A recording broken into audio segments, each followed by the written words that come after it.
What if the child you loved the least turned out to be the only one who truly belonged to you? What if years of favoritism and family division were built on the cruelest lie a mother could tell? This is the story of Simba Moyo, a man who discovered that blood doesn't always run where you think it does, and sometimes the greatest betrayal comes from the person you trust most. Welcome to Narrated by Abi, where we bring you the most compelling true stories that will leave you questioning everything you thought you knew about family, loyalty, and love. If you're new here, please subscribe and hit that notification bell because you won't want to miss any of our incredible stories. And if this story touches your heart, please give it a thumbs up and share it with someone who needs to hear it. In the bustling city of Harare, Zimbabwe, the Moyo family lived in a modest but comfortable home in Avondale, one of the city's well-established middle-class neighborhoods. From the outside, they appeared to be the picture of success. Simba Moyo, a respected civil engineer who had worked on several major infrastructure projects across Zimbabwe, his wife Nyasha, a secondary school teacher at one of Harare's prestigious government schools, and their 7 sons. 7 boys, each born 2 years apart, creating a household that buzzed with constant energy, laughter, and the inevitable chaos that comes with raising so many children. But inside the walls of their home, a different story was unfolding. A story of division, favoritism, and a secret so devastating that it would eventually tear the family apart.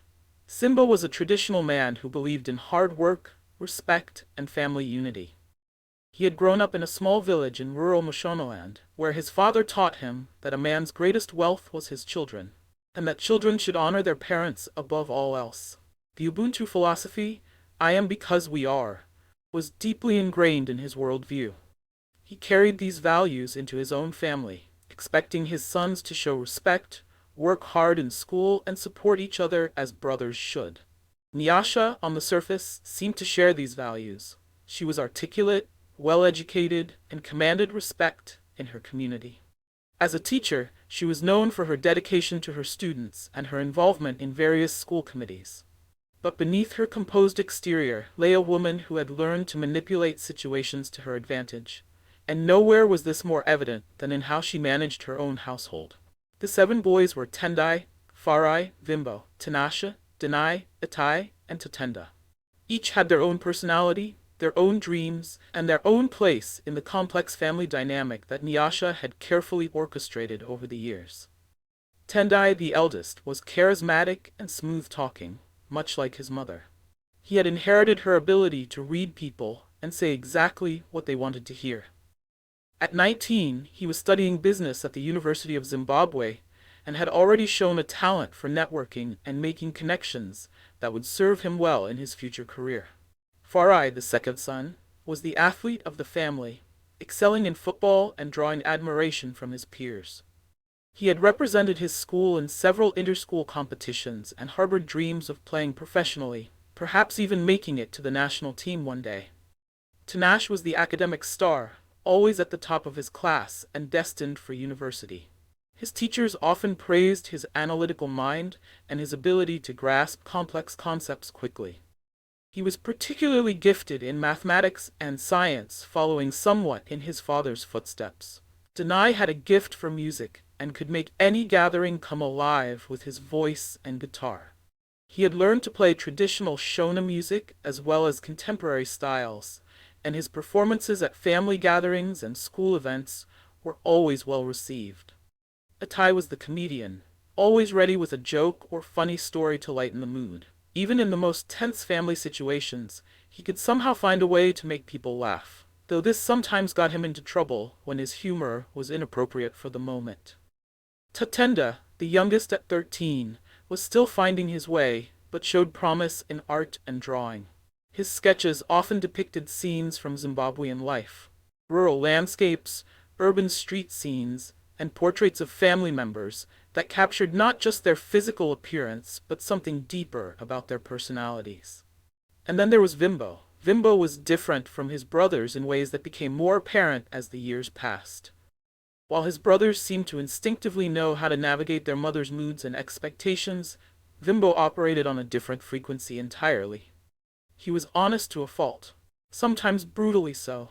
He had a strong sense of justice that often put him at odds with the family's unspoken rules about keeping peace at any cost. Where his brothers learned to tell their mother what she wanted to hear, Vimbo would speak the truth, even when it was uncomfortable. Where they learned to present a united front with her against their father's decisions, Vimbo would often side with Simba when he believed his father was right.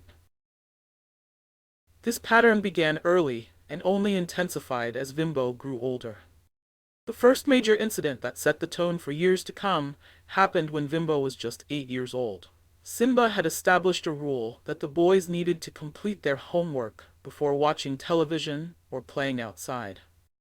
It was a simple rule, designed to instill discipline and prioritize education, values that were particularly important in Zimbabwe, where education was seen as the key to breaking cycles of poverty and achieving success. Most of the boys would rush through their assignments, sometimes copying from each other, just to get to their recreational time. This was especially common when there was a popular South African soap opera or a football match they wanted to watch on ZBC TV. One evening, Nyasha decided that the boys had worked hard enough and deserved a break. She told them they could watch their favorite program even though several of them hadn't finished their mathematics homework. When Simba came home from work, he had been overseeing the construction of a new bridge in Chitamwiza and discovered what had happened. He was disappointed but not surprised. This wasn't the first time Nyasha had undermined his authority. The boys need to learn responsibility, he told her calmly in their bedroom that night, speaking in a mixture of English and Shona, as was common in their household. How will they succeed in life if they don't learn to prioritize their duties? You know how competitive it is to get into university these days. They're just children, Simba, Nyasha replied, her voice taking on that tone he had learned to recognize, the one that meant she had already made up her mind and was prepared to defend her position regardless of his concerns. They work so hard at school all day. They deserve some time to relax and be kids. But what message does this send? Simba asked, genuinely trying to understand her reasoning. If we don't enforce our own rules, how can we expect them to respect authority outside our home? What happens when they get to secondary school and university? Nyasha's response was to change the subject, as she often did when she didn't want to engage with his concerns. But the real revelation came the next morning, when Simba decided to check on how the boys were handling the situation. He found 6 of his sons in the living room, getting ready for school. When he asked about their homework, there was a chorus of excuses and promises to finish it during break time, but Vimbo was nowhere to be seen. Simba found his 3rd son in the kitchen, sitting at the small table they used for informal meals, working diligently on his mathematics problems. His school bag was packed and ready by his feet, and he had clearly been up early to complete what he hadn't finished the night before. Vimbo, Simba said, surprised. Why didn't you watch television with your brothers last night? The 8-year-old looked up at his father with serious eyes that seemed older than his years. You said we had to finish our homework first, Baba. I didn't finish mine, so I couldn't watch TV. But your mother said it was okay. Vimbo considered this for a moment, then shrugged. Mama says a lot of things, but you're the one who made the rule, and it's a good rule. If I don't do my homework, I won't learn properly, and then I won't be able to help our family when I grow up. In that moment, Simba felt a mixture of pride and concern. Pride because his son had internalized the values he was trying to teach. Concern because he realized that this kind of independent thinking might not serve Vimbo well in a household where going along with the majority was often the path of least resistance. His concern proved to be well-founded. When Nyasha discovered that Vimbo had not watched television and had instead completed his homework, she was not pleased. She called it showing off and making his brothers look bad. She suggested that Vimbo thought he was better than his siblings, and she made sure the other boys heard her displeasure. From that day forward, a pattern was established. Whenever there was a conflict between Simba's rules and Nyasha's more permissive approach, Vimbo would consistently choose to follow his father's guidance. This earned him his father's respect, but increasingly isolated him from his mother. and, by extension, from his brothers, who learned to follow their mother's lead in family politics. As the years passed, the division in the Moyo household became more pronounced. Nyasha had developed a sophisticated system of favoritism that was subtle enough to deny if confronted, but obvious enough to shape the family dynamics in profound ways. The 6 boys who consistently sided with their mother enjoyed certain privileges. They received better portions at dinner, more lenient curfews, and more financial support for their various activities and interests. When they got into trouble at school or in the neighborhood, Nyasha would advocate for them with Simba, often successfully reducing or eliminating their punishments. Vimbo, on the other hand, found himself held to a different standard. His mistakes were magnified, his achievements minimized, and his needs often overlooked. When he excelled in school, which he did consistently, Nyasha would find ways to diminish his accomplishments. "It's easy to get good grades when you have no friends and spend all your time studying," she would say. Or, "Academic success doesn't mean anything if you can't get along with people." The other boys, taking their cue from their mother, began to treat Vimbo as an outsider. They would make plans without including him, share jokes and stories that excluded him, and generally behave as if he were not quite a full member of the family. This was particularly painful during family gatherings and celebrations, where Vimbo would often find himself sitting alone while his brothers clustered around their mother, basking in her attention and approval. Simba noticed these dynamics, but found himself in a difficult position. When he tried to address the favoritism directly with Nyasha, she would deny it or turn the conversation into an argument about his own parenting. When he tried to compensate by giving Vimbo extra attention, Nyasha would accuse him of having favorites and creating division in the family. The situation was complicated by the fact that Simba genuinely loved all his sons and wanted to maintain relationships with all of them. He could see that the other boys were not inherently bad children. They were simply responding to the incentives and pressures created by their mother's manipulation. But he also recognized that Vimbo's character was being forged in the fire of this adversity. And in many ways, his third son was becoming the kind of man Simba had always hoped to raise. Vimbo's response to his isolation was not to become bitter or resentful, but to become more self-reliant and principled. He developed close friendships outside the family, excelled in his studies, and found ways to contribute to the household that didn't depend on his mother's approval. He helped his father with small engineering projects around the house, volunteered to tutor younger students at school, and even took on a part-time job delivering newspapers to help with family expenses. These positive qualities only seemed to irritate Nyasha more. She would make comments about Vimbo, trying to make everyone else look bad, or acting like he's the perfect son. She began to actively discourage his brothers from spending time with him, or learning from his example. The breaking point came when Vimbo was 15 years old. Simba had been offered a promotion that would require the family to relocate to Bulawayo for 2 years, while he oversaw a major infrastructure project. It was a significant career opportunity that would substantially increase the family's income and open doors for future advancement. When Simba presented the opportunity to the family, the response was immediate and divided. Nyasha was adamantly opposed to the move, citing the disruption to the boys' education and social lives.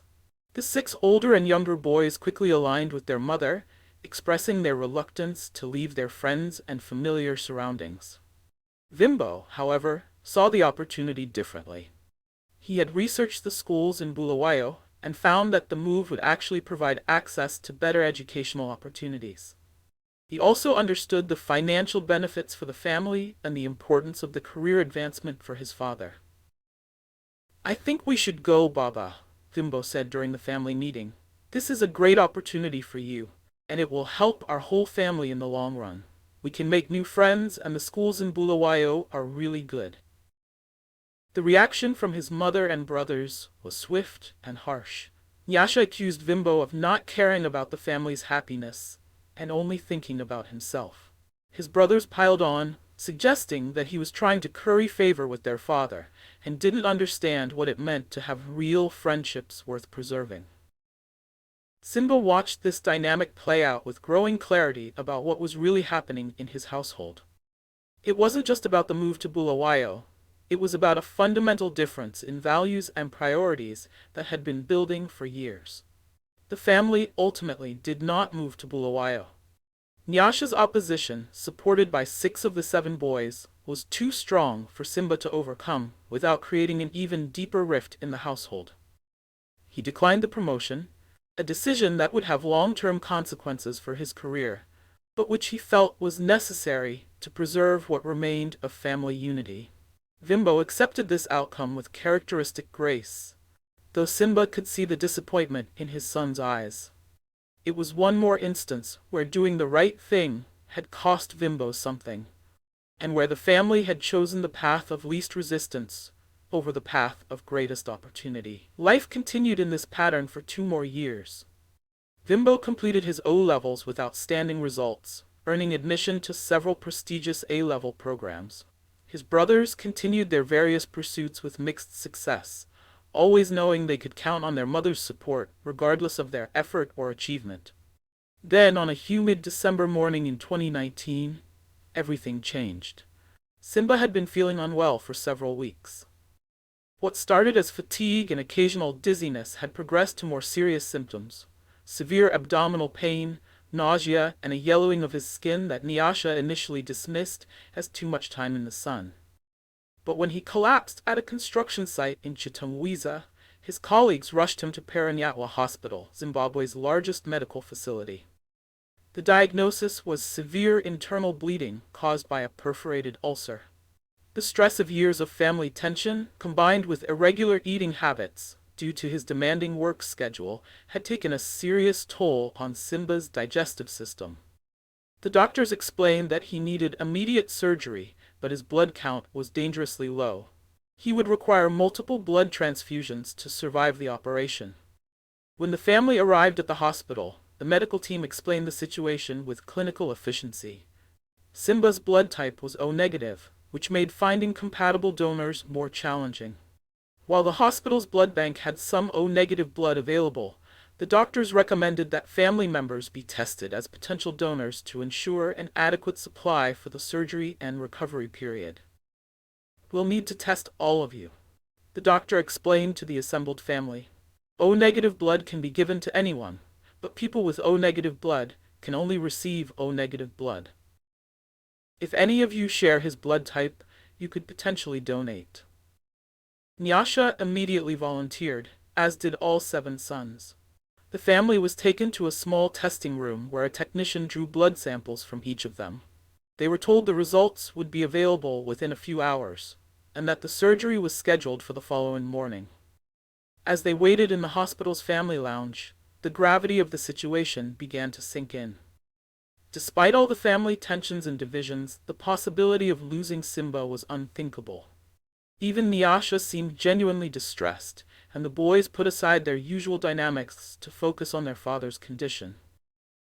Vimbo spent most of the waiting time at his father's bedside, talking quietly with him about school, about his plans for A-levels, about anything that might distract from the medical crisis. Simba, despite his pain and weakness, seemed to draw comfort from his son's presence. "You know, Vimbo," Simba said during one of their quiet conversations, "whatever happens with this surgery, I want you to know how proud I am of the man you're becoming. You have integrity, and that's worth more than anything else in this world." "You're going to be fine, Baba," Vimbo replied, though his voice betrayed his worry. "The doctors know what they're doing, and we're all here for you." The next morning, as the medical team prepared for surgery, the blood test results arrived. The doctor called the family into a small conference room to discuss the findings. "I have good news, and, well, some unexpected news," the doctor began. "The good news is that we have a compatible donor in the family. Vimbo, your blood type matches your father's exactly. You're both O-negative, which means you can donate blood for the surgery." The family breathed a collective sigh of relief, but the doctor's expression suggested there was more to discuss. "The unexpected news," he continued, "is that none of the other family members are compatible donors. In fact, based on the blood typing results, it appears that Vimbo is the only one who could be Simba's biological child." The The silence in the room was deafening. Nyasha's face went pale, and the 6 other boys looked confused and uncertain. Vimbo himself seemed stunned by the revelation.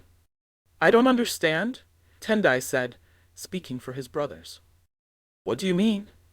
The doctor, clearly uncomfortable with the family implications of his medical findings, explained as gently as possible. "Blood typing can reveal certain genetic relationships. Based on these results, it's highly unlikely that Simba is the biological father of anyone except Vimbo. The other blood types are simply not consistent with that relationship." The room erupted in confusion and denial. Nyasha immediately challenged the results, suggesting there had been a mistake in the testing.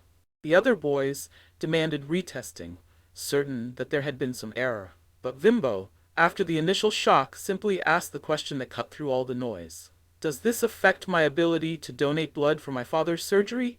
"No," the doctor replied. "You're still the best donor we have, and your father needs this surgery immediately."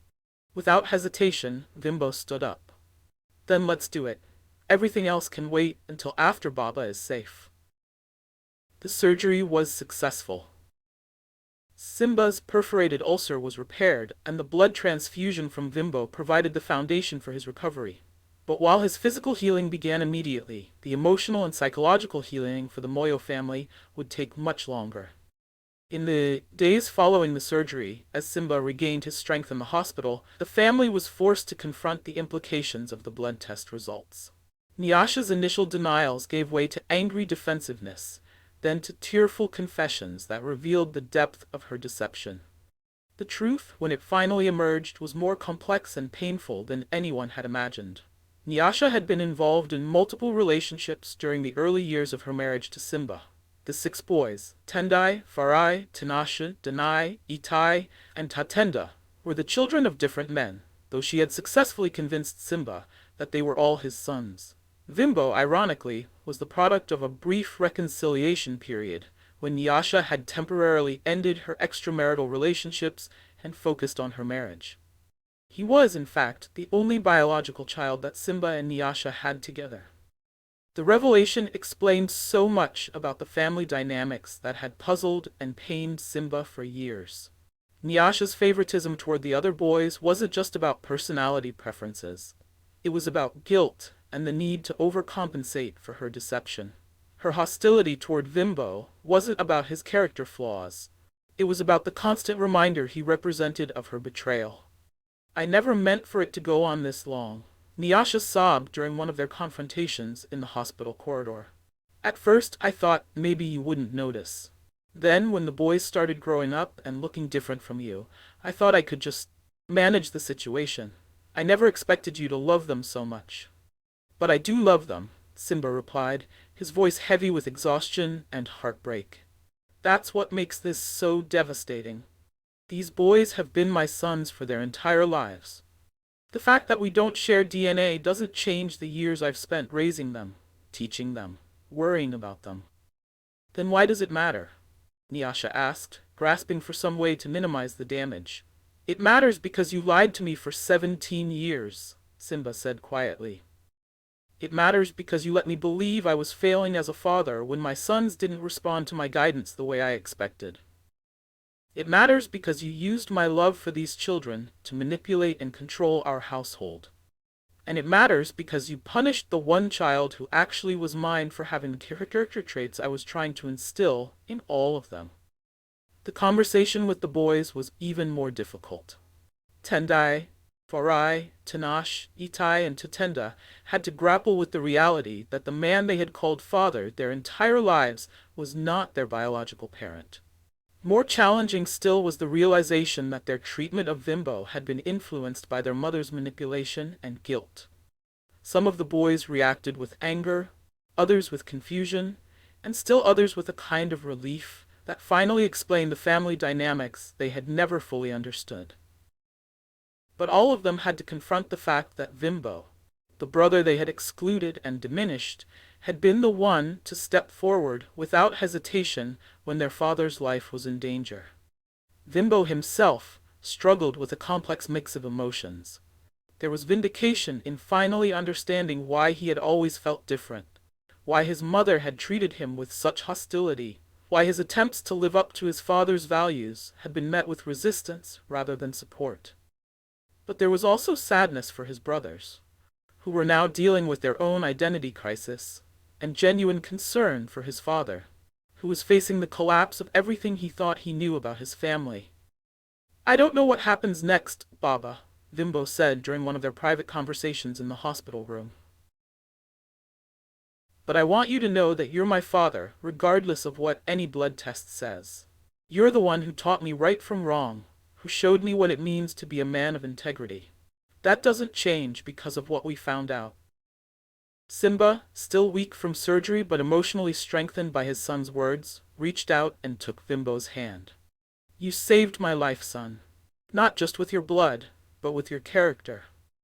All these years, when I was wondering if I was failing as a father, you were proof that I wasn't. You were proof that the values I was trying to teach could take root and grow, even in difficult circumstances." The months following Simba's surgery and the family revelations were among the most challenging in the Moyo household's history.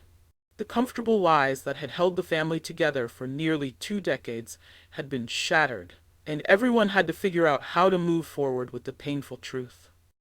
Simba made the difficult decision to separate from Nyasha. While he didn't immediately pursue divorce, partly due to his traditional values and partly because of his concern for the boys, he could no longer live with someone who had deceived him so thoroughly for so long. He moved into a small flat in the avenues area of Harare, close enough to maintain relationships with his sons, but far enough to begin the process of emotional healing. The separation forced everyone in the family to make choices about their relationships and their values. For the first time in their lives, the boys had to decide for themselves how they wanted to relate to both their parents, without their mother's manipulation guiding their decisions. The results were revealing and, in some cases, surprising. Tendai, the eldest, initially sided completely with his mother, viewing Simba's departure as abandonment. But as weeks turned into months, he began to see how his mother's manipulation had shaped his own character in ways he didn't like. He had learned to be charming and persuasive, but he had also learned to avoid responsibility and blame others for his failures. Slowly, he began reaching out to Simba, asking for guidance on how to become more honest and accountable. Farai, the athlete, was perhaps the most pragmatic in his response. He recognized that Simba had been a good father, regardless of biology, and he didn't want to lose that relationship because of his mother's mistakes. He began spending weekends with Simba, and their relationship actually grew stronger as they worked together to rebuild trust and communication. Tanashi, the academic star, was devastated by the revelation, but also intellectually curious about what it meant. He spent considerable time researching genetics, family dynamics, and the psychology of deception. His academic approach to understanding the situation helped him process his emotions and ultimately led him to appreciate both the complexity of the situation and the consistency of Simba's character throughout their lives. Denai, the musician, channeled his emotions into his art. He wrote songs about family, truth, and forgiveness that became popular at school and in their community. His music became a bridge between the different family members, expressing emotions that were difficult to put into words. Itai, the comedian, initially used humor to deflect the pain of the situation, but eventually realized that some things were too serious for jokes. He had to learn new ways of coping with difficult emotions and connecting with people. This growth actually made him a more well-rounded person and improved his relationships with everyone in the family. Tatenda, the youngest and the artist, was perhaps the most resilient. At 15, he was old enough to understand what had happened, but young enough to adapt to the new family structure. His artwork began to reflect themes of broken and rebuilt families, and he often served as a messenger between family members who were struggling to communicate directly. Vimbo's role in the family changed dramatically. No longer the outsider, he found himself in the unique position of being the bridge between his father and his brothers. His years of maintaining his integrity, despite family pressure, had prepared him for this role, and he handled it with characteristic grace and wisdom. He helped his brothers understand their father's perspective, while also helping Simba see that the other boys were not inherently bad. They had simply been shaped by circumstances beyond their control. Vimbo's ability to forgive and his commitment to family unity became a model for how the rest of the family could move forward. The relationship between Simba and Nyasha remained complicated and painful. While they eventually divorced, they had to find ways to co-parent and maintain some level of communication for the sake of the children. Nyasha struggled with guilt and the loss of the family structure she had manipulated for so long. She eventually sought counseling and began the difficult work of understanding why she had made the choices she had made. For Simba, the healing process involved not just dealing with the betrayal, but also examining his own role in the family dynamics. He realized that his focus on work and his tendency to avoid confrontation had created space for Nyasha's manipulation to flourish. He committed to being more present and more direct in his relationships with his sons. Today, 5 years after that life-changing day at Paranayawa Hospital, the Moyo family looks very different from the household that once lived in Avondale. The family is smaller, more scattered geographically, but in many ways stronger and more honest than it ever was before. Simba, now in his early 50s, has rebuilt his career and his life. He eventually received another promotion opportunity, this time to oversee infrastructure development in Mutare, and he took it. His work on rural road development and bridge construction has earned him recognition throughout Zimbabwe's engineering community. More importantly, he has learned to balance his professional ambitions with his commitment to his relationships. He remarried 2 years ago to a fellow engineer named Grace, a widow with 2 children of her own. Their blended family is built on a foundation of honesty and mutual respect that was missing from his first marriage. Grace has welcomed Simba's sons into their home, and her own children have benefited from Simba's steady, principled approach to parenting. The 7 boys have all found their own paths, shaped by the lessons learned during those difficult months of family upheaval. Tendai completed his business degree and now works for a microfinance organization in Harare, helping small entrepreneurs access capital for their ventures. The crisis taught him the value of honesty in business relationships, and he has become known for his integrity and reliability. He maintains a relationship with both his parents and has become something of a mentor to his younger brothers. Farai pursued his football dreams and made it onto a semi-professional team in Bulawayo. While he never achieved his goal of playing for the national team, he has found fulfillment in coaching youth football and using sports to teach life skills to young people in his community. His relationship with Simba remains strong, and they often attend football matches together. Tinashe earned a scholarship to study engineering at the University of Cape Town. He is following in Simba's footsteps professionally, but he has also developed an interest in family counseling and conflict resolution.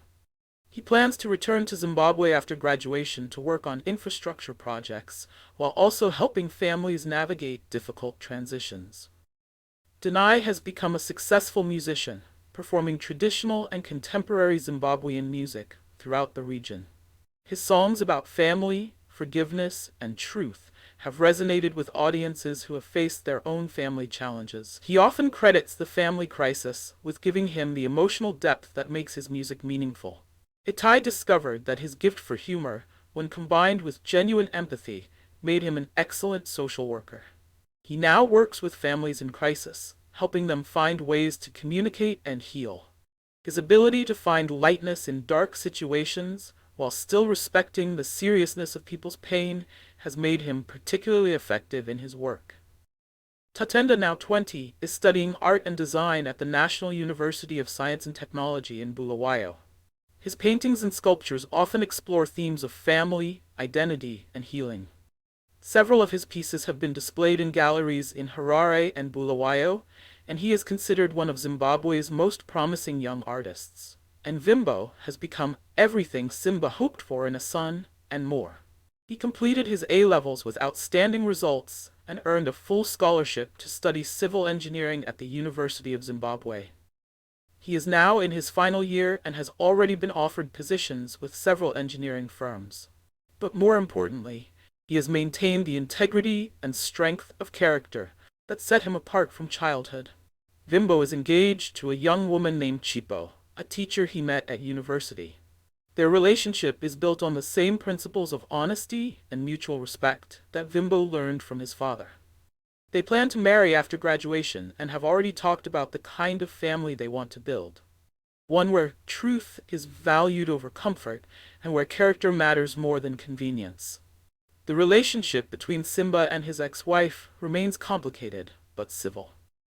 Nyasha eventually remarried, and her new husband has helped provide stability for the younger boys who still live with her.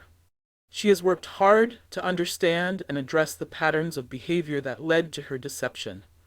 And while the trust between her and Simba can never be fully repaired, they have found ways to co-parent effectively. Nyasha's relationship with Vimbo has also evolved. The hostility and resentment that characterized their interactions for so many years has been replaced by a cautious but genuine respect.